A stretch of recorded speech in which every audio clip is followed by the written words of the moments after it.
Hi friends, আসসালামু আলাইকুম। আশা করছি তোমরা সবাই ভালো আছো আর আমিও ভালো আছি।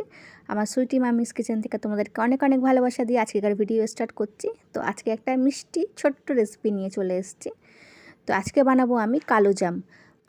আমি এখানে কালো জাম মিষ্টি তৈরি করার জন্য নিয়েছি পাউরুটি। তো পাউরুটিটা আমি সাইড থেকে ভালোভাবে কেটে নিয়েছি, কেটে বাদ দিয়েছি তোমরা দেখতে পাচ্ছ। আর অন্যদিকে আমি দুধ ঠান্ডা করে রেখে দিয়েছিলাম গরম করে। তো সেই দুধটা আমি দিয়ে ভালোভাবে আটার মতো ভালোভাবে পাউরুটিটাকে ছেনে নিয়েছি।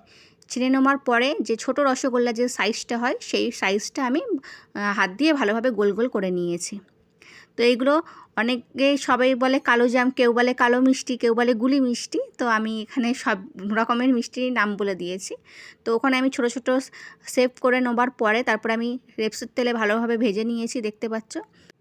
আমি এখানে রসগোল্লাগুলো বেশ লাল লালভাবে ভাজবো তেলের উপরে। তো ওখানে ভাজা হয়ে গেছে। তারপরে আমি শিরা বানানোর জন্য নিয়েছি 1 মগ পানি, তারপরে আমি দিয়েছি চিনি। তো চিনি অবশ্যই মিষ্টিটাই বেশি লাগবে।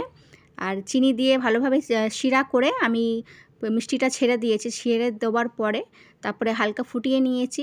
ফোটানোর পরে মিষ্টিটাকে ঠান্ডা করে একদম ভালোভাবে একটা সুন্দর প্লেটে সার্ভ করে নিয়েছি। আর আমি মিষ্টিটাকে ভেঙেছি, তোমরা দেখেছো, খুব সুন্দর নরম তুলতুলে হয়েছে, একদম বাজারের মিষ্টির মতো।